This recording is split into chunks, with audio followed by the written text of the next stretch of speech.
일을 하시는 분들, 어제도 말씀드렸지만 굉장히 귀한 일입니다.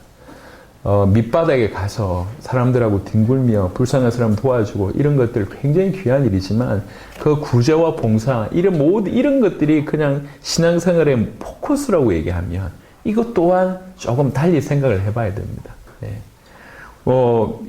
오늘 본문에 굳이 요약을 하자면 예수님을 믿는다고 하지만 자기 믿고 싶은 대로 믿는다는 거죠. 예수님이 등장했는데 그 예수님을 자기식으로 해석을 해요. 여러분, 게이들이 게이 신학을 만든 거 혹시 아십니까? 게이들이 게이 신학을 만들었어요. 그래서 요즘에 성소수자들 이렇게 얘기하면서요. 여러분, 이게 이미 한두 가지가 아니고요. 신학 안에도 들어보시겠지만 민중신학, 해방신학, 여성신학, 오만 신학이 다 있어요. 그래가지고 그거를 전부 자기식으로 해석해서 자기식으로 맞게끔 얘기하는 거예요. 그래서 성경 하나 들고 정말 오만 가지 얘기를 합니다. 물론 그 성경을 통해서 우리가 본을 받지 않은 건 이해하지만 CEO 예수, 생태주의자 예수, 누구 예수 이러면서 말도 안 되게 예수님을 그런 식으로 해석을 합니다. 여러분, 성경을 많이 읽고 신학을 많이 한 것이 중요한 것이 아니라 올바로 믿고 올바로 하는 것이 중요한 거잖아요. 이렇게 잘못 길을 걸어가는 경우들이 너무 많습니다. 그래서 가장 중요한 거는 예수님을 자기식으로 해석하고 자기 믿고 싶은 대로 믿는 것이 위험하다는 거예요. 위험해요. 여러분, 우리나라에는 예수라고 하는 이름을 가진 사람들이 없습니다. 잘 없습니다. 조예수, 박예수, 김예수 들어보셨습니까? 잘 없죠. 근데 해외에는 예수라고 하는 이름 굉장히 많습니다. 이번에 엊그제 브라질하고 우리가 축구했잖아요. 브라질의 그 유명한 축구 선수 이름도 지저스, 예수예요. 그들의 발음은 예수라고 발음하지 않고 예수스라고 발음하는데 등에 보면 그냥 지저스예요. 이름이 예수라고 축구 선수 예수. 빵쟁이 예수도 있고요. 어부 예수도 많습니다. 지구상에 예수라고 하는 이름을 쓴 사람들이 엄청 많습니다. 그 예수라고 하는 이름 자체가 대단한 게 아니라고요. 그 인물, 그리스도이신 그 예수, 우리는 그분을 믿는 것입니다. 근데 예수님을 믿으면서 자기식으로 믿는 경우들이 굉장히 위험합니다. 우리나라에 이렇게 처음에 초기에 신앙이 들어왔을 때에 우리나라 말로 이게 번역을 해야 되잖아요. 그러니까 우리나라가 이미 쓰고 있는 거하고 이렇게 매칭을 많이 시키잖아요. 그 중에 하나가 우리가 예전에 뭘 믿었냐면 하늘님을 믿었어요. 하늘님. 그게 조금 비슷하다 그래서 하나님 이렇게 믿는데 여러분, 내가 섬기던 하늘님이 우리가 믿는 하나님입니까? 아니잖아요. 근데 하나님이라고 믿으면서 사실은 하늘님을 믿고 있는 거예요. 이해하십니까? 무슨 말씀인지?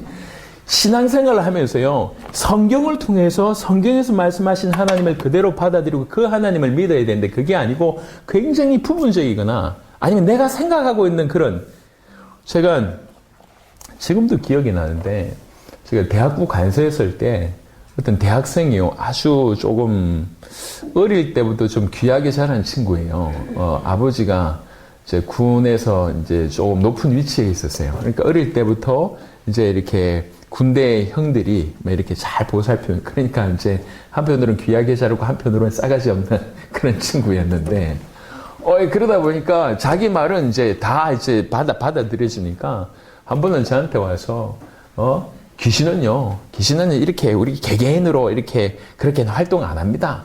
귀신은 저렇게 나라를 장악하고, 북한처럼 나라를 장악하고 이렇게 공격합니다. 우리한테는 건들지 않아요. 이렇게 겁도 없이 얘기하는 거예요. 지식으로.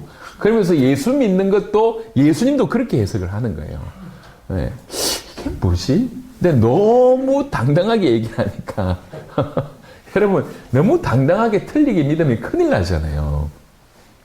여러분, 우리가 믿는 하나님, 우리가 믿는 예수님도 자세하게 생각해 보면 그냥 몇 가지 주어드는 것이나 이런 것으로 신앙을 유지하는 경우들이 굉장히 많습니다. 그거 굉장히 위험합니다. 굉장히. 그래서 우리는 성경을 통해서 예수님이 누군지 정확하게 알고 믿어야 돼요. 예수님 시대에 예수님이 등장했는데 그 등장한 예수님을 보고 당연히 그리스도라고 믿어야 될 것인데 그 시대의 대부분의 사람들이 저 엘리야네 이렇게 믿었다는 거예요. 얼마나 심각합니까? 우리는 그분을 본 적이 없어요. 그 말은 우리도 그들보다 더 신앙에 있어서 벗어날 수 있다는 거예요. 우리가 우리식으로 해석하면서 여러분 오늘날 전 세계에서 성경과 신학이 그리고 어떤 성경을 배경으로 해서 수많은 해석들이 홍수처럼 나와요. 여러분 인터넷만 뒤져봐도 홍수처럼 나와요. 근데 거기에 죄송하지만 그 많은 홍수 중에 올바른 게 있는가 반면에 조금 섞인 것이나 아니면 정반대편의 의견들이 굉장히 많다는 겁니다.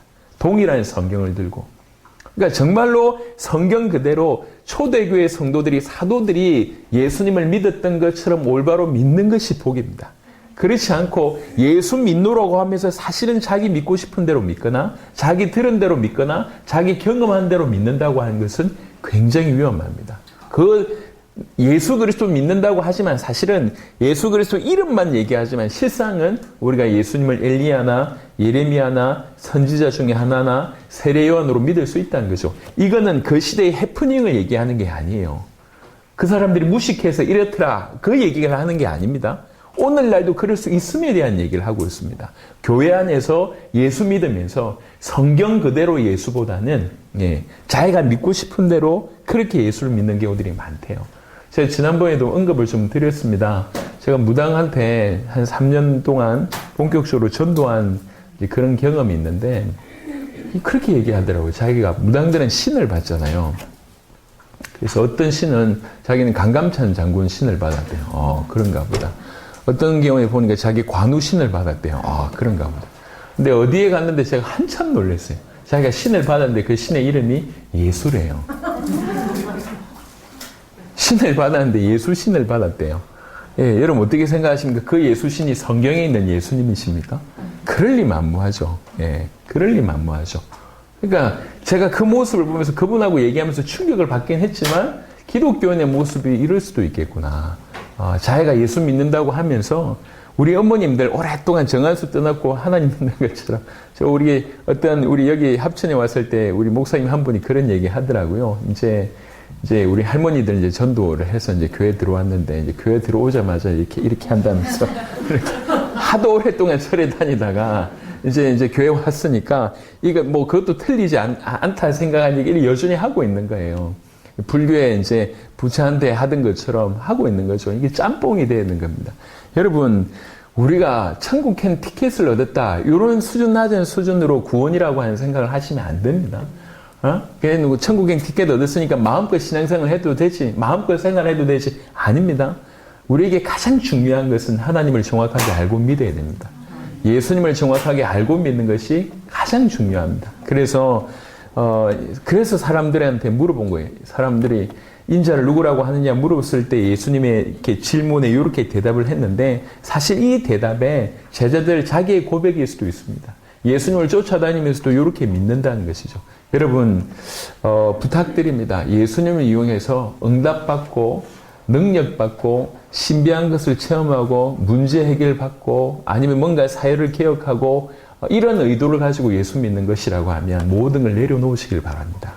예수님 자체를 주목하시고 예수님 자체를 더욱 알게 해달라고 엎드려 기도하시고 예수님께서 저와 여러분들에게 더욱더욱 계시해 주시면 그 예수님이 주시는 힘으로 우리가 감당할 수 있는 영역에 감당할 수 있는 힘을 주시고 감당하실 수 있도록 할 것입니다. 그렇게 가는 저와 여러분 되시길 바랍니다. 자, 그래서 그런 배경 하에 마태복음 16장 15절에 이르시되 너희는 나를 누구라 하느냐 물었어요. 시몬 베드로가 대답하여 이르되 주는 그리스도시요 살아계신 하나님의 아들이시니이다. 이 말이 어떤 의미로는 너무 당연한 거 아닌가? 뭐 너무 기초 아닌가? 뭐 그 다 아는 거 아니야? 이렇게 얘기할 수 있습니다. 근데 그 다 아는 거 아니냐라고 하는 대답에 예수님께서 17절에 예수께서 대답하여 이르시되 바요나 시므나 네가 복이 있도다. 이를 너에게 알게 하니는 혈육이 아니요 하늘에 계신 내 아버지시니라. 이렇게 대답을 했어요. 저는 마태복음 16장을 볼 때마다 이 16절과 17절을 굉장히 주목해서 보게 되었습니다. 도대체 여러분 행간이라고 하는 말이 있잖아요. 그 문장 안에 숨겨진 뜻이 있지 않습니까? 여러분 예수님께서 지금 이 베드로의 대답을 듣고 어떤 느낌이셨을까요? 어떤 마음이셨을까요? 지금 어떤 자세였을까요? 보면 조금만 주목해서 보면 예수님이 한편으로는 너무 놀랐어요. 나올 수 없는 말이 그 입에서 나왔다는 거죠. 그래서 하는 얘기입니다. 바요나 시모나, 네가 복이 있구나. 너 참 복 받았구나. 이를 너에게 알게 하니 는 혈육이 아니요 하늘에 계신 내 아버지시니라. 내 아버지가, 내 아버지이신 그 하나님께서 너에게 이거 알게 하셨구나. 이야, 너 진짜 복 받았구나. 이게 한편으로는 놀랬고, 한편으로는 감사하고, 한편으로는 감동하고, 한편으로는 조금 더 오버해서 얘기하면 예수님 좀 충격받으신 거예요. 베드로의 고백에. 여러분, 제가 묻고 싶은 거예요. 이거 다 아는 거 아니냐? 그러니까 그거 다 아는 거 아니냐라고 하는 그 여러분의 신앙에 예수님이 뭐라고 반응하냐는 거죠. 과연 베드로처럼 반응할까요? 여러분, 이 문장은 한 분만 들으면 아는 문장입니다. 이 문장은 얼마든지 우리가 사용하는 문장입니다. 요한복음 11장 한번 보고 다시 넘어오겠습니다.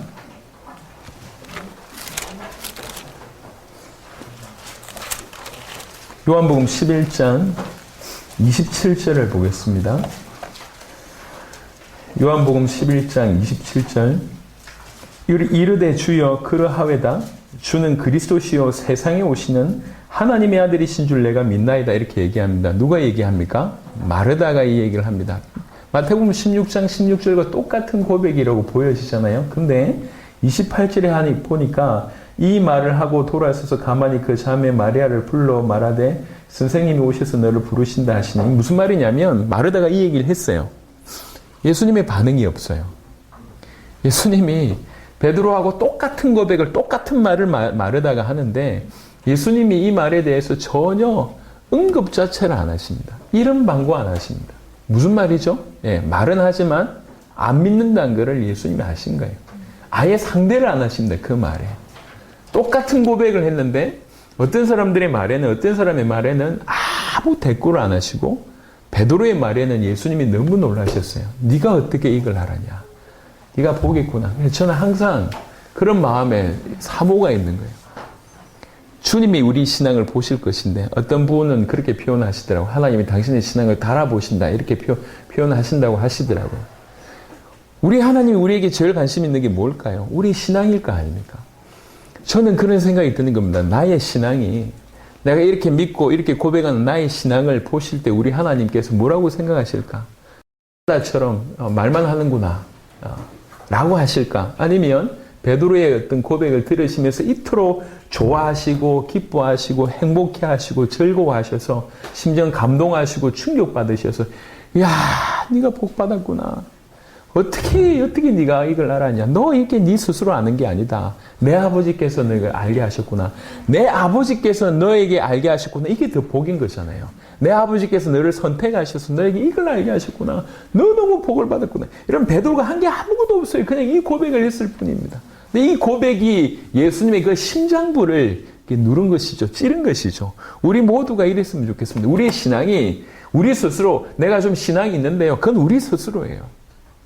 제가 오디션 비유를 자주 합니다.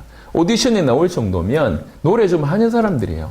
노래 좀 하는 사람들이 나와가지고 오만 바이브레이션과 스킬을 넣으면서 노래하는데 심판하는 이렇게 심사하는 심사관 입장에서는 거기에서 진짜 노래 잘하는 사람과 못하는 사람을 뽑지 않습니까? 내가 한 노래 하는데요. 이게 문제가 아니에요.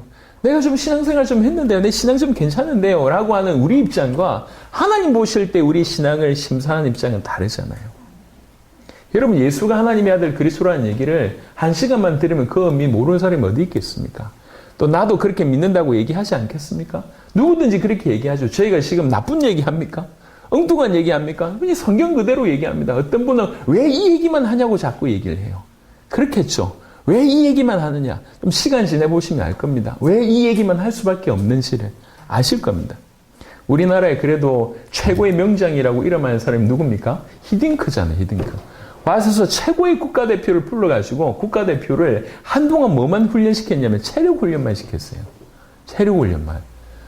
우리나라에서 가장 축구 잘하는 사람 모아가지고 전략훈련, 기술훈련 시킨 게 아니라 체력훈련만 냅다 시킨 거예요. 그래가지고 경기할 때마다 졌어요. 그래서 5대 빵 감독이었어요. 5대 빵. 뭐만 하면 5대 0으로 지니까 5대 빵 감독이었어요. 그런데 히딩크는 처음부터 본 거예요. 기술이 전 세계와 차이가 있다는 걸 본 겁니다. 이 기술을 뛰어넘는 것은 시종일관 뛰는 체력밖에 없다고 이렇게 본 거예요. 그래서 체력 훈련을 가장 기술을 잘하는 사람들 모아가지고 계속 체력 훈련만 시킨 겁니다. 그래서 우리나라가 정말 말도 안 되게 월드컵에 나가서 4강 안에 든 거 아닙니까? 예. 그러니까 그때 기자들부터 시작해서 우리나라의 평가가 굉장히 안 좋았습니다. 저 돈 많이 주고 데려왔더니 기껏 한다는 게 체력 훈련 시킨다고? 그러려고 저 감독 뽑았냐면서 비난 일색이었습니다. 근데 월드컵 지나고 나서는 지금까지 명장이라고 떠들고 있잖아요. 어? 말도 안 돼요. 어제도 20년 지났는데 20년 행사에 초청했잖아요. 예. 말도 안 되는 일이 벌어져. 정확하게 보고 훈련을 시킨 거예요. 뭐가 필요한 건지. 그래서 그게 대단한 사람 아닙니까? 여러분, 저는 우리 모두가 우리 신앙을 보고 우리의 예수님께서 박수 치면서 이랬으면 좋겠어요. 어떻게 네가 이걸 알았냐? 암만 얘기해도 못 알아듣는 거를 네가 어떻게 이걸 알았냐? 네가 한 게 아니다. 아버지께서 너에게 알게 하셨구나. 베드로의 바로 이 고백이 베드로의 고백이 예수님의 어떤 중심을 시원케 하셨던 것처럼 그런 은혜가 우리 모두에게 있었으면 좋겠습니다. 그래서 예수님이 그리스도라고 한 것은 예수님이 십자가와 부활로 그리스도의 일을 완성하셨다고 하는 뜻으로 예수님이 십자가와 부활로 사단에서 우리를 건져내신 참된 왕이고 우리의 죄를 해결하신 참 제사장이고 하나님 만난 길을 여신 참 선지자다라고 한 것이 예수님이 그리스도라는 거죠. 예수님이 나의 왕이며 나의 제사장이며 나의 선지자라고 한 것이죠. 예수님이 나를 사단에게서 건져내셨고 나의 모든 죄를 해결하셨고 하나님 떠나 죽어 있는 우리에게 하나님 만나서 생명을 얻게 하신 바로 그런 분이다라고 하는 고백이 예수님이 그리스도라고 하는 뜻입니다. 그 말은 예수님은 또 확장해 보면 우리 인생의 모든 문제에서 우리를 구원하시는 그런 분이다. 이렇게가 예수가 그리스도라고 하는 뜻입니다. 그리고 그리스도이신 그 예수님은 우리가 믿는 그 예수님은 그 그리스도는 하나님의 아들 그리스도이십니다.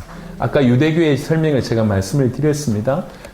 왜 하나님의 아들일 수밖에 없냐면 여러분 그리스도는 우리의 죄의 문제를 해결하셔야 됩니다. 그리스도는 사단에게서 우리를 건져내셔야 됩니다.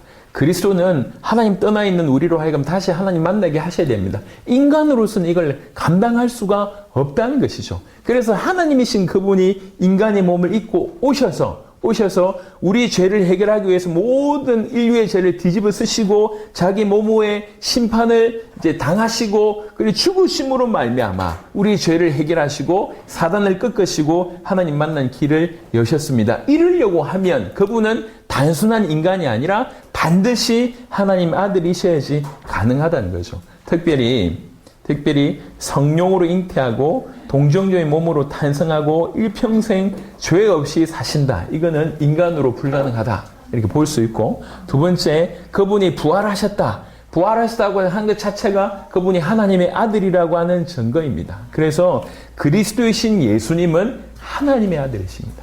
예수님은 하나님의 아들 그리스도이십니다. 그래서 예수님이 하나님의 아들 그리스도라고 하는 것이 이것이 성경 전체의 언약의 요약이고 언약의 핵심이고 언약 자체이고요. 복음이라고 말씀을 드릴 수가 있습니다. 여러분 조금 크게 얘기를 좀 해보면 성경 전체가 복음입니까? 복음이죠. 예, 성경이 복음입니다. 그러니까 성경에서 우리에게 얘기한 게 뭐냐면 우리를 구원하겠다는 거죠. 메시아라고 하는 분이 오셔서 우리를 구원할 거고, 그리고 우리가 구원받은 우리는 죄에서 해방받고 사단의 손아귀에서 빠져나오고, 그리고 다시 하나님을 만나서 이 구원받은 자로 영원한 하나님의 나라, 그걸 기업으로 소유받는다. 이게 우리 주께서 우리에게 허락하신 기쁜 소식이지 않습니까? 근데 예수님이 그리스도라고 하는 이 안에 사실 그분의 존재, 그분의 사역, 그분으로 말미암아 우리에게 주어진 복이 그 안에 다 들어있다는 거예요. 무슨 말이냐? 예수님이 그리스도라고 하는 이것 자체가 예수님이 누군지 존재를 밝힙니다. 그분이 하나님의 아들 그리스도라고 하는 존재를 밝히고, 두 번째, 그분의 사역을 바로 예수님이 그리스도라고 하는 이 안에 그분의 사역이 있다는 거죠. 그분이 사단에게서, 죄에게서 하나님 떠난 모든 문제를 해결하겠다고 하는 그 사역이 이 문장 안에 있다는 얘기고, 또 세 번째로 그 사역뿐만 아니라 우리에게 주어진 축복이 주어지는 것입니다. 사단의 손아귀에서 우리가 해방을 받고 우리 죄가 끝이 나고 우리가 다시 하나님을 만나서 생명을 얻게 됩니다. 이 생명 안에 영원한 하나님의 나라가 포함되어 있는 영원한 생명이라고 얘기할 때 이 예수가 그리스도라고 하는 문장 안에는 그분의 존재, 그분의 사역, 그분으로 말미암아 우리에게 주을 축복, 그러니까 성경 전체가 얘기하는 것이 그 문장 안에 다 들어있다는 겁니다. 그래서 예수님을 그리스도, 이것이 복음이라고 얘기한 겁니다. 딴 게 복음이 아니라, 이 얘기를 하는 것이 아니라 성경 전체가 얘기하고 있는 그 모든 것들이 예수님이 하나님의 아들 그리스도라고 하는 바로 이 정의 안에, 이 진리 안에 다 포함되어 있다는 겁니다. 그분의 존재, 그분의 사역, 그분으로 말미암아 우리에게 주신 그런 모든 축복, 그래서 기쁜 소식, 참 복음이라고 얘기할 수가 있습니다. 그래서 예수님이 그리스도, 이것이 언약이고 이것이 복음입니다. 구약에는 그래서 이 메시아가 오실 것에 대해서 얘기했고, 신약은 그 메시아가 오셨다고 얘기했고 다시 오신다고 얘기합니다. 여러분, 구약, 신약 뭘 뜻합니까? 약속을 얘기해요. 옛날 약속, 새로운 약속. 옛날 약속은 뭐냐면 메시아가 오실 것이야. 이게 옛날 약속이고요. 새로운 약속은 뭐냐면 예수님이 오셨다. 그건 신약 전체의 어떤 중요한 내용이고, 새로운 약속은 또 하나는 그분이 다시 오실 것이다. 이게 새로운 약속 안에 틀림없이 들어있는 것입니다. 그래서 예수 믿는 자가, 그분의 초림을 이렇게 믿는 자는 당연히 그분의 재림을 믿고 재림을 기다리는 것이 당연합니다. 예수님이 재림 기다리지 말라 그러셨으면 안 그래도 되는데, 예수님이 재림을 당연히 얘기하셨고 그 재림을 위해서 세계복음 하실 것을 명령하셨습니다. 저는 제 그 폭탄을 맞고 병원에 9개월을 누워 있었습니다. 제가 이제 폭탄 맞은 얘기를 가끔씩 하니까 이제 뭐 저만의 특별한 얘기라고 생각하는데, 그건 뭐 저한테 일어난 계기이기도 하지만, 여러분 인생을 하나님께서 돌아보게 할 때는 언제든지 여러분에게 허락하신 때가 있습니다. 저한테 이제 그런 때는 폭탄 맞은 때였습니다. 그러니까 9개월을 누워 있으면서 진지하게 몇 가지를 고민하게 됐어요. 정말 하나님 살아계시냐? 요거부터. 하나님 살아계시는데 나를 살리셨다. 왜 살리셨냐? 이 질문을 하게 됐어요. 그럼 나는 뭘 위해서 살아야 될까? 이걸 질문하면서 나뿐만 아니라 구원받은 모든 자는 뭘 위해서 살아야 될까를 질문 안 할 수가 없었어요. 그런데 이거를 분명히 성경에 담아두셨잖아요. 여러분, 사복음서가 굉장히 중요한 것은, 사복음서 말 그대로 복음이 뭔지를 설명할 뿐만 아니라 예수님이 뭘 원하시는지가 그 사복음서에 있습니다. 근데 부인할 수 없는 것이, 예수님에게 있어서 가장 중요한 시간은 언제냐면, 공생의 전체가 그렇겠지만 마지막 떠나는 그 순간, 육체를 가지신 그분이 이제 하늘로 올라가신 그 마지막 떠나는 그 순간은 하고 싶은 말 중에 가장 잇깃을 얘기했을 거 아니냐는 거죠. 그러니까 그게 사복음서의 마지막이 부인할 수 없을 정도로 전부 다 모든 민족으로 가서 제자를 삼으라. 만민에게 가서 복음을 전하라. 예루살렘부터 시작해서 땅끝까지 이것이 증거될 때인데 너희가 정인이다. 어린 양을 먹이라. 사도행전 1장 8절에 마지막 올라가시면서 성령이 임하시면 너희가 권능을 받고 땅끝까지 이르러 내 증인이 되리라. 저는 이 말씀이 그냥 쾌거를 당할 수밖에 없었습니다. 주님이 이걸 원하시네. 전 세계에 살기를 원하시네. 그제야 주님 다시 이 땅에 오시는 거구나. 이게 만약에 우리가 이 목적지를 잃어버린다고 하면 신앙생활은 그야말로 참담한 방황입니다. 예. 그냥 예수 믿고 이 땅에서 잘 먹고 잘 살고 내 하는 일마다 잘 되는 그것만이 유일한 것이 되는 것입니다. 여러분, 좋은 마음, 선한 마음으로 사회를 돌아보는 일들 너무 귀합니다. 하지만 이 방향을 놓쳐버린 것은 이거 뭐 불신자하고 다를 바가 뭐가 있냔 말이에요. 좀 선한 종교인들하고 뭐가 다를 바가 있냐는 거죠. 우리가 주님의 다시 오심을 안 기다린다고 하는 것은 내가 그리스도의 신부라고 하는 것 자체에 대한 부인이라고 볼 수가 있습니다.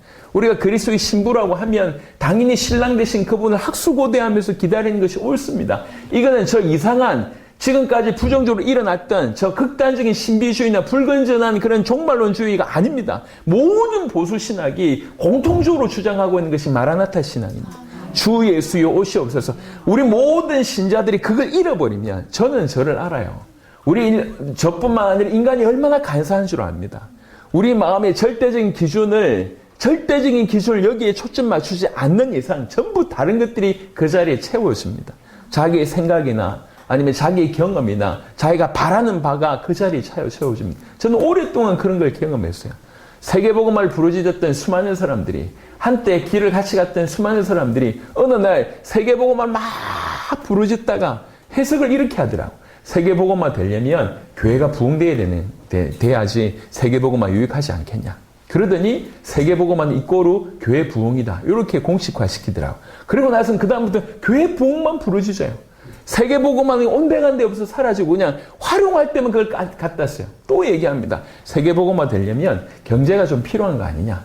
그러면 우리가 경제를 많이 얻는 것이 세계보고마다 이렇게 도식화시켜요. 그리고 본격적으로 돈 버는 것이 세계보고마라고 얘기합니다. 맞습니까? 세계보고만 그냥 구호일 뿐이에요. 전혀 상관없어요. 자기 자녀가 잘 되면 세계보고마에 도움이 되겠다. 그러면서 자녀 성공 이꼬로 세계보고마 이렇게 도식화시키더라고요. 그 다음부터 무조건 자녀 성공이 세계보고마래요. 세계보고마 해놓고 전부 자기 이익이에요. 전부. 제가 그런 사람들 또 이게 그런 부분들을 많이 경험하게 되면서 사람을 지금 비난하는 게 아닙니다. 얼마든지 그럴 수 있구나. 우리가 그 정도로 간사하다는 거죠. 절대적인 우선순위가 뭐에 초점 맞춰 있냐 이게 아니면 조금 시간 지나면 전부 자기 생각대로 갑니다. 또 자기 생각도 일관되냐 그렇지가 않아요. 계속 바뀌어요. 주님이 원하시는 것은 목숨 걸기 싫고 그건 부담되고 다른 것이 계속 그 자리를 차지하는 경우들이 많다는 거죠. 여러분 이게 저의 모습이고 우리의 모습이잖아요. 주님 다시 오심 이것들이 명확하게 규정될 때에 주님이 원하시는 그 일들을 감당할 수 있습니다. 그래서 신약입니다. 신약. 그 안에는 새로운 약속이라는 거죠. 예수님 자체가 새로운 약속입니다. 새로운 약속의 실체입니다. 또 그분이 다시 오신다고 하는 것이 신약에 분명히 언급되어 있습니다. 그래서 주님 재림에 관한 부분이 주님의 초림에 관해서 구약에서 예언한 바보다 훨씬 밀도가 훨씬 높습니다. 신약 전체 25분의 1이 재림에 관해서 언급하고 있습니다. 그러니까 구약에서의 밀도보다 신약에서 주님 다시 오신다고 하는 밀도가 훨씬 높고 주님의 다시 오심을 훨씬 많이 강조했습니다. 구약, 신약 기억하시길 바랍니다. 그래서 예수님을 진실로 그리스도로 믿은 저와 여러분들은 신약, 주님 다시 오심을 동시에 믿으면서 향해서 달려가야 될 것이라고 생각합니다. 자, 우리 마태복음 16장 17절에 본 것처럼 이 복음은 16장 17절에 근거한다고 할 때 아버지께서 알려주셔야지만 가능하다고 볼 수 있습니다. 이게 참 한편으로는 은혜이면서 참 한편으로는 힘든 것 같아요.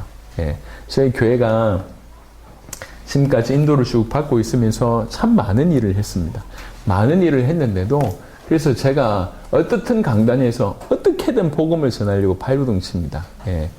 다른 얘기하고 싶은 유혹 많습니다. 왜 그러냐? 다른 얘기하는 분들이 너무 많고 다른 얘기하는 본문이나 그 해석들이 너무 많아서 성경 조금만 보고 해석한 걸 조금만 참고해도 딴 말 하고 싶은 유혹들이 너무 많습니다. 하지만 사람을 살릴 수 있는 유일한 길이 복음밖에 없다고 믿기 때문에 어찌하든지 계속 복음을 전해왔습니다. 그런데 정말 이 복음에 그런 은혜가 있고 정말 이 복음이 전 세계를 살리겠구나라고 하는 것이 믿어져서 기쁨으로 헌신하는 사람들이 있는가 반면에 오랫동안 다녀도 이 계시는 목회자가 어떻게 할 수가 없어요. 사람이 어떻게 할 수가 있는 수준이 아니에요. 하나님이 알려주셔야 되죠.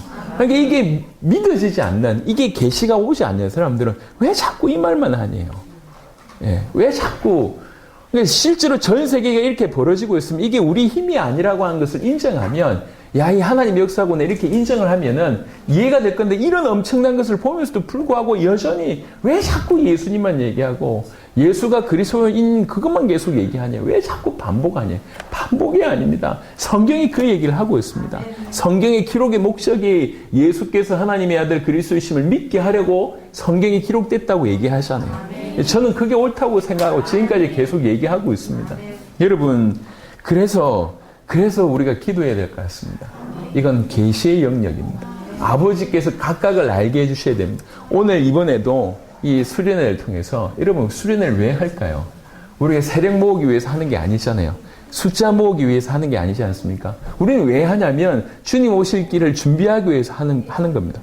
그건 무슨 말입니까? 이 수련회 중에 한 명이라도 또 참여한 자들이 진짜로 계시가 된다고 하면 그 계시받은 자는 가만히 있지 않습니다. 저는 한 사람의 변화를 통해서 어떤 일이 벌어진지를 세계적으로 봐왔습니다. 이 와중에 우리가 한 명이라도 이번 수련을 통해서 정말 그렇구나라고 하는 계시가 임했다고 하면 그를 통해서 하나님께서 일하실 것이기 때문에 그게 우리 세대 세계복음화의 지름길로 확장될 것이기 때문에 그렇습니다. 여기 우리에게 유익되는 게 전혀 없어요. 저 또한 유익되는 게 앞으로도 이제 좀 이런 문화를 막 바꾸려고 하는데 우리 여기 회비 없습니다. 예, 아까 헌금 얘기하셨는데 헌금 하셔도 되지만 예, 안 하셔도 됩니다. 헌금의 분위기도 제가 사례받는 것도 없습니다. 우리가 앞으로는 서로 이렇게 돕는 복음이 전해지는 어떤 그것 때문에 모이고 또 모일 때 먹고 지내는 것도 다 헌신해서 온 거거든요. 예. 이렇게 앞으로도 우리가 이랬으면 좋겠습니다. 우리나라 전역에. 그래서 지금 사실은 가장 힘든 분들이 누구냐면 이제 개척교회 성도들, 목회자들 가장 힘들지 않습니까? 이런 분들이 오셔서 힘을 얻고 또 이제 이렇게 사역을 할 수 있도록 이제 계속 되어진다고 하면 그게 제일 좋은 거 아니겠냐는 거죠. 그래서 어찌하든지 참된 계시가 오늘 이 현장에 여러분 가운데 꼭 있게 되기를 그리스도 예수 이름으로 축원합니다. 그래서 계시로만 알 수 있는 복음, 마태복음 11장 27절에 내 아버지께서 모든 것을 내게 주셨으니 아버지 외에는 아들을 아는 자가 없고 아들과 또 아들의 소원대로 계시를 받는 자 외에는 아버지를 아는 자가 없느니라. 아버지를 아는 부분 또한 계시의 차원입니다. 로마서 16장 26절에 보니까 이제는 나타내신 바 되었으며 영원하신 하나님의 명을 따라 선지자들의 글로 말미암아 모든 민족이 믿어 순종하게 하시려고 알게 하신 바 그 신비의 계시를 따라 된 것이 뭐가요? 복음이 그렇다는 거죠. 복음이 신비의 계시를 따라 되는 것입니다. 갈라디아 1장 12절에 이는 내가 사람에게서 받은 것도 아니요 배운 것도 아니요 오직 예수 그리스도의 계시로 말미암은 것이라. 여러분 사도 바울을 도운 사람이 없었습니까? 사도행전 11장에 누가 사도 바울을 도왔죠? 아나니아가 도왔습니다. 근데 뻔뻔하게 이 사람이 뭐라고 얘기하냐면 나는 배우지 않았다 이렇게 얘기하는 거예요. 그냥 배우지 않았다는 얘기가 아니고 진정으로 복음을 계시한 것은 바로 그리스도께서 하나님께서 자기에게 계시하셨다는 거죠. 여러분 이 자리에서도 제가 지금 이제 쓰임을 받아서 여러분에게 말씀을 전하지만 여러분에게 계시를 허락하신 분은 우리 하나님이십니다. 예, 그게 올바릅니다. 갈라디아 3장 23절에 믿음이 오기 전에는 우리가 율법 아래에 매인바 되고 계시될 믿음의 때까지 갖춰놓으니라. 이거는 이제 역사적으로 얘기할 때 이스라엘 백성들이 예수님 오기 전에 율법 아래만 갇혀 있었잖아요. 그러면서 예수님 오시고 그 예수님이 그리스도이심을 믿음으로 말미암아 그 율법에서 해방되는 일입니다. 그게 이제 역사적으로 있었던 일인데요. 이게 실제로 우리에게도 마찬가지예요. 무슨 말이냐면 신앙생활을 하면서 이 올바른 이 예수가 그리스도라고 믿음이 오기 전에는 신앙생활을 어떻게 생각하냐면 종교로 여깁니다. 무슨 말이냐? 뭘 해야 돼, 하지 말아야 돼. 그게 매여 있습니다. 제가 이제 요쪽 지역 출신이거든요. 교단을 얘기해도 되나? 제가 고신교단 배경인데요. 어릴 때 여튼 주일날 돈 쓰면 지옥 갔습니다. 우리는 어릴 때. 어릴 때 신앙생활 많이 해보신 분은 아시겠지만 돈 쓰면 지옥 갔어요. 근데 저희 집과 교회가 많이 떨어져 있었어요. 어린 애가 걸어갈 수가 없어요. 근데 교회 차를 놓치면 버스를 타야 되는데 그럼 지옥 가잖아. 그러니까 버스를 타면 지옥 가고 안 타면 너무 힘들고 어릴 때부터 그게 이제 주일에 이건 해도 돼 말아야 돼 이게 믿음 들어가기 전에 예수 믿음 이래야 된다 안 해야 된다 그것만 계속 들어가 있어서 신앙생활이 자유롭다 즐겁다 행복하기보다는 이게 뭔가 힘이 든 거예요. 또 친구들 사이에 내가 이제 교회 다니는 게 표시가 났잖아요. 표시를 안 냈어야 되는데 표시를 냈어. 그럼 이게 더 힘든 거예요. 친구들 사이에 거짓말 안 해야 되고 뭐 무조건 착해야 되고 때리면 맞아야 되고 이런 것들요. 복음이 오기 전에 우리는 율법에 갇힙니다. 신앙생활도 마찬가지인 것 같습니다. 정확하게 예수님이 누군지를 진실로 알게 된다고 하면 많은 부분에 조금 넘어설 수 있을 것인데 아니면 다 갇히게 되죠. 에베소 1장 17절에 우리 주 예수 그리스도의 하나님 영광의 아버지께서 지혜와 계시의 영을 너희에게 주사 하나님을 알게 하시고 하나님을 아는 것 부분도 지혜와 계시의 영을 주사 이렇게 표현되고 있습니다. 여러분 이게 모두 영적인 부분이기 때문에 알려주셔야 됩니다. 특별히 복음은 마태복음 16장 예수님이 직접 얘기하신 거지 않습니까? 이게 네가 한 게 아니다. 혈육이 알게 한 게 아니라 하늘에 계신 내 아버지께서 알게 하셨구나. 그래서 더욱 사모가 되는 것입니다. 예수님을 정확하게 알고 믿는 것은 열심히 공부한다고 되고 많이 듣고 많이 경험한다고 되는 게 아니라 아버지께서 알려주셔야 됩니다. 예, 그래서 정지할 이유가 없지만 기도해드려야 될 이유가 있는 거예요. 예, 정말로 하나님 참된 계시가 임하기를. 그래서 어떤 경우에는 십수년이 지나도 심지어는 저하고 오래 만났던 한 30년 만났던 친구도 있어요. 예, 이게 안 믿어지는 거죠.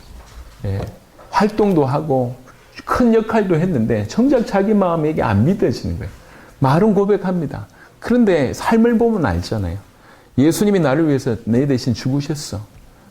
예수의 피값으로 내가 다시 살아났고 그 예수께서 나와 함께 계셔. 그 예수님이 사단의 머리를 박살내고 내 모든 과거, 현재, 미래의 죄를 깨끗하게 해결하시고 하나님 떠나 있는 우리를 하나님 다시 만나게 하셔서 생명을 허락하신 나의 주인 되신 그 예수님을 내가 진실로 모신다고 하면 내가 예수 말고는 할 말이 있겠습니까? 예수 말고는 할 말이 있겠냔 말이에요. 그리고 예수 안에 그리스도 안에 모든 것이 다 있다고 에베소에 표현되어 있는데 어찌하든지 더욱 예수님을 알아가잖아요. 저는 빌립보 3장을 굉장히 좋아합니다. 사도 바울이 감옥에 앉아가지고 빌립보에 편지 쓰면서 했던 그 고백을 들으면서 참 마음에 은혜가 많이 됐어요. 빌립보 3장에 보시면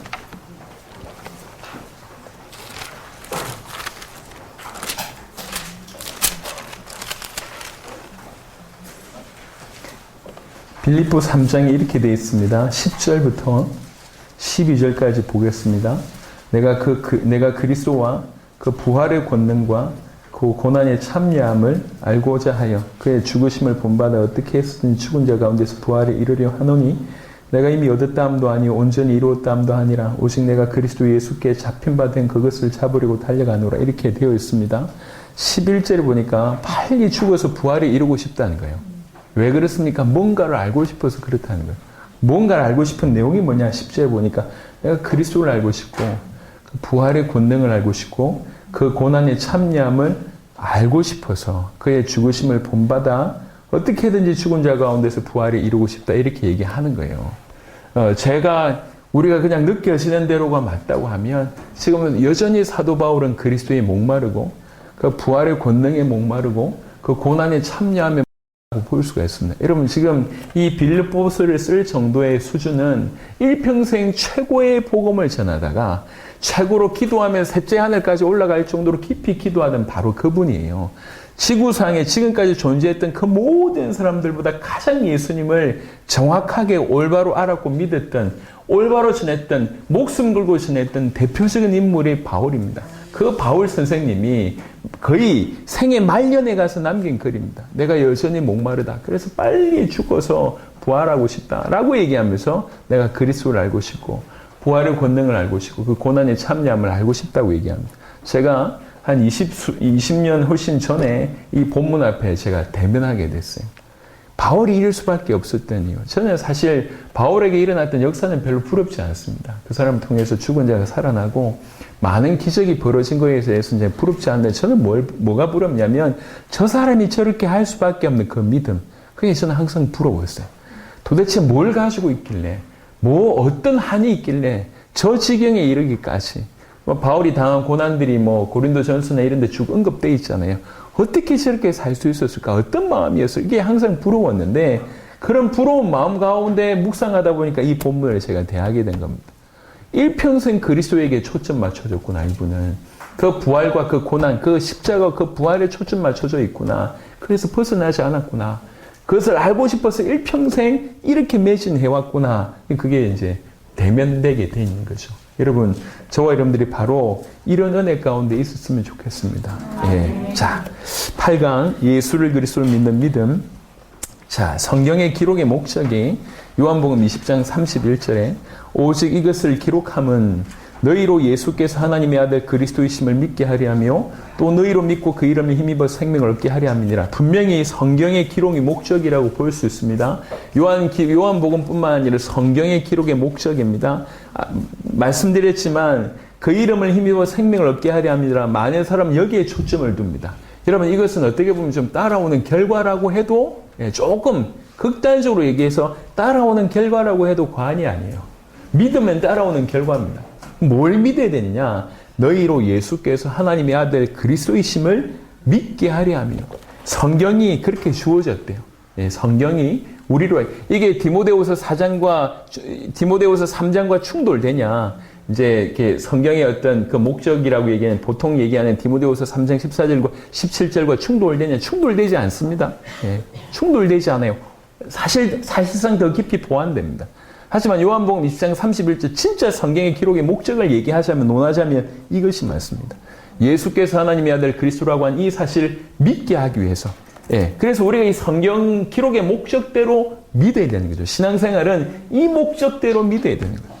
누가복음 18장 한 구절 언급하고 다시 돌아와서 얘기를 좀 하겠습니다. 제가 아주 어릴 때부터 마음에 걸림이 됐던 구절이 있어요. 누가복음 18장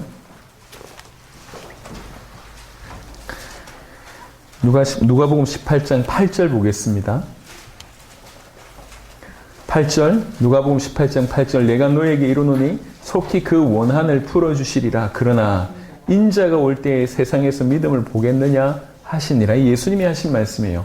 인자가 올 때 믿음을 보겠느냐. 저는 이 말이 굉장히 걸렸어요. 왜 그러냐면 제 어릴 때는 그래도 교회가 굉장히 좀 부흥하던 시기였거든요. 지금도 기독교인의 숫자가 그래도 좀 과하게 표현하자면 우리나라에서 20% 뭐 플러스 알파라고 하는데 우리나라에만 숫자만 이렇고 소위 예수 믿는다고 하는 사람이 전 세계에서 찾아보면 10억 명 이상일 건데 저 천주교까지 포함하면 훨씬 더 많겠죠. 20억 명 뭐 가까이 될 건데 성경은 뭐라고 얘기하냐면 인자가 올 때 믿음을 보겠냐. 20억이 아니라 그중에 한두 명이라도 보겠냐 이런 의미인 것 같습니다. 저는 이게 모든 교회 다니는 사람들이 믿는다고 하잖아요. 다 자기 믿음 있다고 하잖아요. 근데 예수님 뭐라고 얘기하냐면 믿음 보겠냐, 믿음 없다고 얘기하잖아요. 이게 충돌이 되는 거예요, 저한테. 내 눈에는 다 잘 믿는 사람들인데 이렇게 교회가 많은데 예수님이 왜 이런 말씀하셨지? 도대체 예수님이 말씀하신 이 믿음은 무엇인가? 그게 고민이었습니다. 뭘 얘기하는 것인가? 많은 사람들이 나는 믿습니다라고 얘기하는 것이 주님 보실 때 그걸 인정하지 않는다는 얘기잖아요. 조금 도대체 주님이 원하신 믿음이 뭘까? 예, 그런 고민을 많이 하게 됐습니다. 여러분 우리는 이 질문을 해보셔야 돼. 그 여러분 스스로 답을 좀 얻으셔야 될 것 같고 그 중에 요한복음 20장 31절과 믿게 하려 함이요라고 하는 부분들과 좀 연결시켜 보신다고 하면 예수님이 원하신 믿음이 어떤 것인지 우리가 가늠해 볼 수 있지 않겠나 생각합니다. 자, 이게 성경의 기록의 목적이라고 하면 비판하는 게 아니고요. 비판하는 의도 아닙니다. 이제 잘 들어보세요. 설교는요, 뭘 해야 됩니까? 설교가 목회자들이 정말로 많은 분들이 자료를 참고해요. 왜 자료를 많이 참고하냐면 목회자들이 보통의 교회는 설교를 일주일에 정말 많이 하거든요.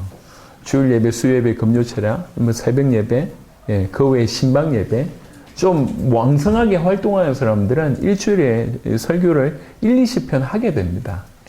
그런데 그냥 이렇게 왔다 갔다 하는 사람이라고 하면은 그냥 뭐 이렇게 레파토리 가지고 돌려가면서 할 수 있는 그게 아니고 앉아가지고 계속 그분의 메시지를 듣고 있는 성도들이 1년, 2년 있다. 이게 쉬운 일이 아니거든요. 몇 년 지나고 나서는 성도들 중에는 별로 기대 안 하고 예배 자리에 앉아 있는 사람들이 많습니다. 거의 뭐 의무적으로 앉아 있죠. 딴 데는 못 가겠고, 교회 안 나오면 또 벌 받을 것 같고, 오긴 오는데 그렇게 은혜가 안 되고, 그래서 주보에 동그라미 계속 치고 앉아 있고, 이렇게 계속 목사님한테 목내로 인사하고 있고, 이게 은혜가 안 되는 거예요, 이게. 그리고 저 다음 얘기에 뭐가 나올지 다 꿰고 있고, 이런 분위기잖아요. 그러니까 목사님들도 그게 사실은요, 듣는 사람들보다 더 힘든 사람이 누군 줄 아십니까? 안 듣는다는 걸 알고 있는데 해야 되는 사람. 이게 힘들어요. 그냥 은혜 받는 사람들이 한두 명이라도 있으면 힘나겠는데 그게 아니고 억지로 앉아있다는 걸 본인도 알아. 근데 어쩔 수 없이 해야 돼요. 얼마나 힘들겠어요, 여러분. 생각해 보세요. 저는 이 메시지 전할 때 한두 명도 안 들으면 막 힘이 드는데 단체로 안 들어. 얼마나 힘들겠어요. 얼마나 힘들겠냐면 목사님들이 힘들면 좀 이해해 주시기 바랍니다. 굉장히 힘들어요. 근데 해야 되잖아요. 그러니까 목마른 거죠. 좀 새로운 메시지, 좀 은혜되는 메시지. 그래서 목사님들이 정말 많은 시간을 설교에 투자합니다. 이 예와 저 예와 이 설교 저 설교 이렇게 글로 된 거 영상으로 된 거 막 해가지고 짜깁기 하는 거예요. 막 짜깁기 해가지고 하는데 1년쯤 이 메시지를 모아놓으면 이 갈팡질팡해요. 뭔 말을 하는지 본인도 몰라요. 1년, 2년, 10년 해보면 지금까지 뭔 얘기를 했는지 본인도 몰라요. 설교는 방향을 잃어버리면 큰일 납니다. 설교는 성경 목적 그대로 해야 됩니다. 성도들로 하여금 올바른 구원에 이르고 올바른 영생의 삶을 제대로 누릴 수 있게 하기 위해서는 성경의 기록의 목적대로 올바로 예수님을 알고 믿을 수 있도록 하는 것이 설교여야 합니다. 여러분, 인간이 저지를 수 있는 최고의 죄가 있다고 하면 강단에서 복음 얘기하지 않는 겁니다. 예, 굉장히 무서운 죄입니다. 무서운 죄입니다. 비단 목회자뿐만 아니라 말씀을 전하는 자가 복음을 전하지 않는 것처럼 무서운 일은 없습니다. 가장 큰 실수입니다. 그리고 여러분, 교회 안에서 양육이나 제자 교육도 뭐 하겠냔 말이에요. 성경의 기록 목적대로 하는 게 맞겠죠. 여러분, 전도는요, 방법 이전에 뭐 고구마 전도법, 뭐 또 이렇게 우리나라만 있는 전도법이 하나 있는데 진돗개 전도법. 진돗개 전도법은 저 뭐 해외 모릅니다. 우리나라에만 생긴 거. 진돗개 전도법 뭐죠? 한번 물면 안 놓는다. 그거 진돗개 전도법.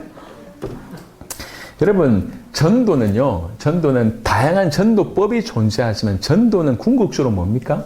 복음을 전하는 게 전도예요. 예, 내용이 있어야죠. 내용을 어떻게 전하냐? 다양한 방법 활용하면 돼요. 중요한 건 뭐냐면 전달될 내용이라는 거죠. 전도는 복음이 전해지는 것입니다. 복음이 전해지는. 예수님이 하나님의 아들 그리스도라고 하는 것이 전해진 것이 전도입니다. 선교 또한 마찬가지입니다. 선교학이 있고 다양한 어떤 선교 전략이 있지만 선교 또한 궁극적인 것은 뭐냐면 저들을 구원해야 되지 않습니까? 복음이 전해지는 것이 선교입니다. 그럼 그게 맞게끔. 그리고 여러분, 교회 내 은사가 존재합니다. 방언도 존재하고 예언도 물론 지금 예언이 끊어졌다. 고신의 어떤 교단들 입장에서는 그 부분이라고 생각하면 돼요. 왜 그러냐면 예언이 지금도 존재한다 그러면 성경이 완벽하지 않다. 이렇게 이제 해석할 수 있기 때문에 그래서 예언이 끊어졌다 이렇게 보고요. 성경에 보면 예언과 방언이 같은 본문에 나오거든요.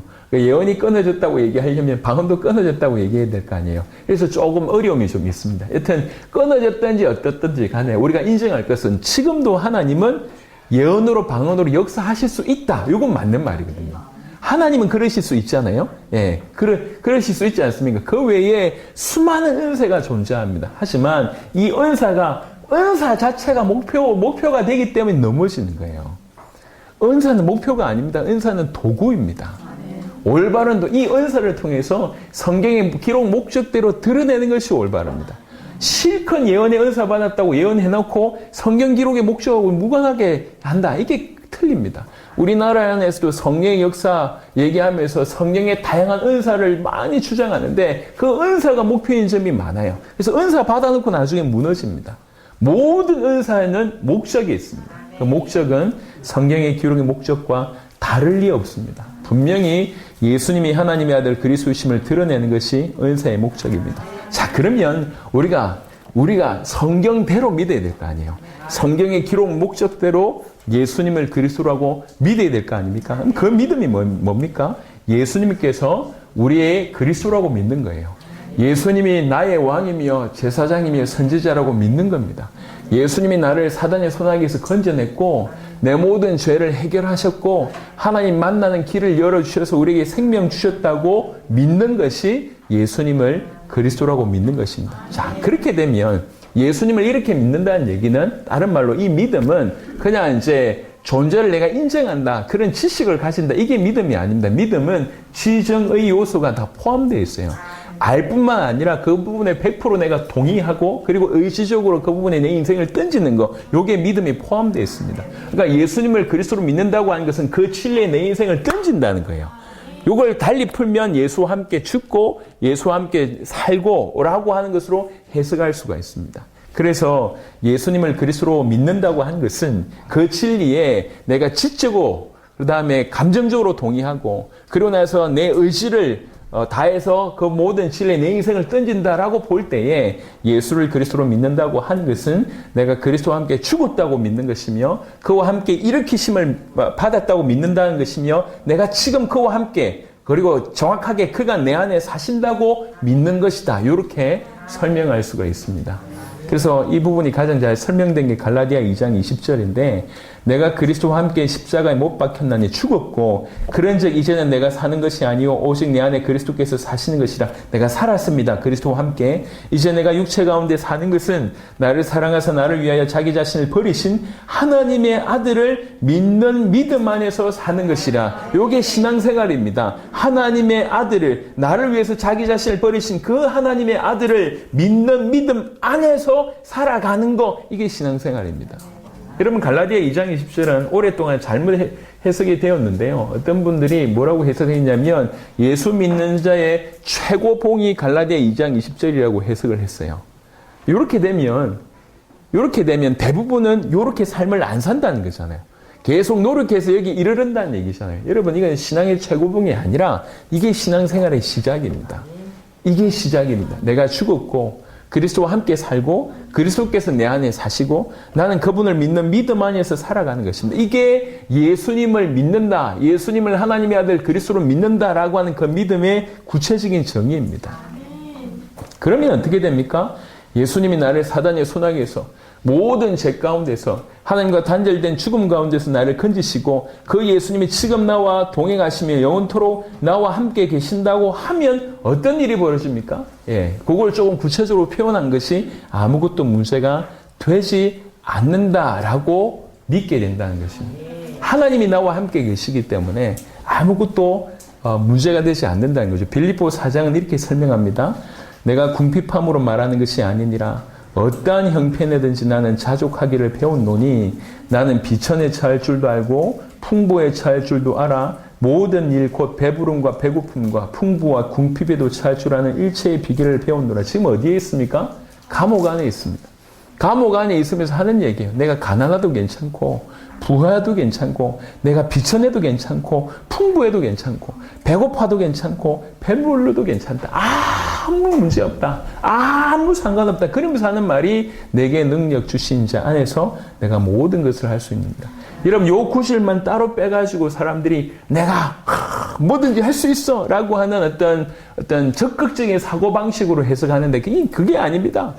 어떤 분들은 꿈꾸는 대로 된다 이런 식으로 말도 안 되는 얘기를 하고 있습니다. 여러분, 그거는 완전히 비성경적인 거예요. 꿈꾸는 대로 된다 이 구절을 해석하면서 그렇게 해석하는 것은 얼마나 치욕스러운 얘기입니까? 그 얘기가 아닙니다.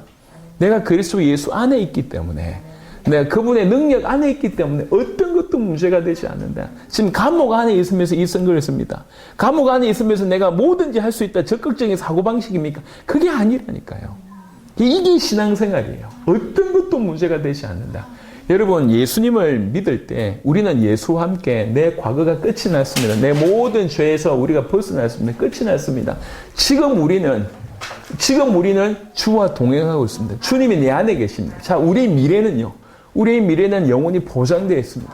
하나님 나라에 보장되어 있습니다. 그래서 예수님을 믿는 순간 과거는 끝이 났고 지금 우리는 주와 동행하며 우리의 미래는 보장되어 있습니다. 이런 의미로 볼 때 어떤 것도 문제가 되지 않는다는 거죠.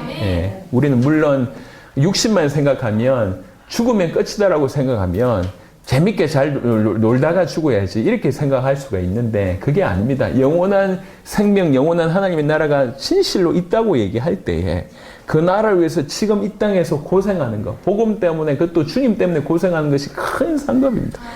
그런 의미로 볼 때 어떤 것도 문제가 되지 않는다는 거죠. 저는 여기 우리 교회 성도들도 와 있는데 이런 고백을 하고 싶습니다. 늘 해왔지만 세계복음화를 정말 하고 싶은데 또 주님이 그걸 원하시는데 걸어가고 있는 중에 정말 성도들이 많아서 성도들이 많이 생기면 이렇게 힘을 한 방향으로 같이 많이 쓸 수 있지 않습니까? 그래서 교회가 커져서 세계복음화를 하나님 하시게 한다고 하면 감사한 것 같아요. 하지만 정말 세계복음화를 하는 중에 오히려 우리 교회를 더 없이 하시고, 숫자들이 다 떠나게 하시고, 저하고 우리 와이프만 남는다고 하더라도, 심지어는 우리 와이프가 버린다고 하더라도, 제가 버림을 받아도, 혼자라도 만약 하게 하시면 그것도 감사하지 않겠습니까? 뭘 원하냐는 말이죠. 진짜 그걸 위해서 우리가 부흥돼서 세계복음을 유익하다. 그것도 감사해요.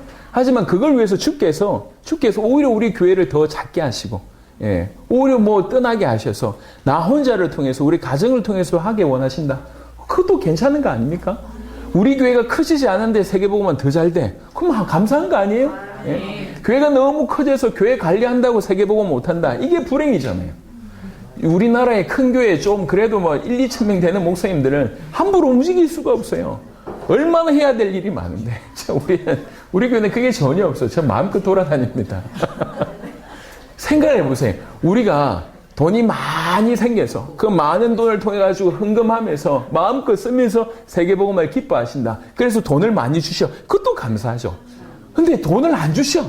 돈을 안 주시는데 세계복음한테 그것도 감사한 거 아닙니까?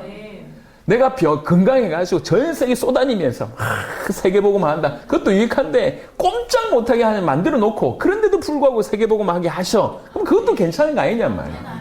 우리가 오래 살아서 세계복음을 유익하는 것도 감사한데 빨리 죽어서 세계복음을 유익하다. 그것도 감사한 거 아닙니까? 여러분, 우리가 뭘 원하는지 그 목표가 선명해지게 된다고 하면 모든 해석이 달라집니다. 여러분, 우리는 그동안 병 있는 것이 저주라고 생각하고 돈 없는 것이 개척교회 수준이 저주라고 생각하는데 그건 우리 입장입니다. 하나님이 우리를 지금 이 상황에 허락하신 거잖아요. 이 상황에서 주님이 원하신 부분들을 도전하면 돼요. 제가 그런 생각을 해요. 제가 돈 한 푼 없이 결혼했거든요. 돈 한 푼 없이. 예, 감사하게. 근데 제가 지금 청년들 볼 때 아쉬운 거예요. 뭐가 아쉽냐면 이게 믿음으로 살면 모든 것이 있다고 하는 게 얘들이 못 알아듣는 것이. 그러면서 뭐 여기 있을까 저기 있을까 이러고 앉아있어요.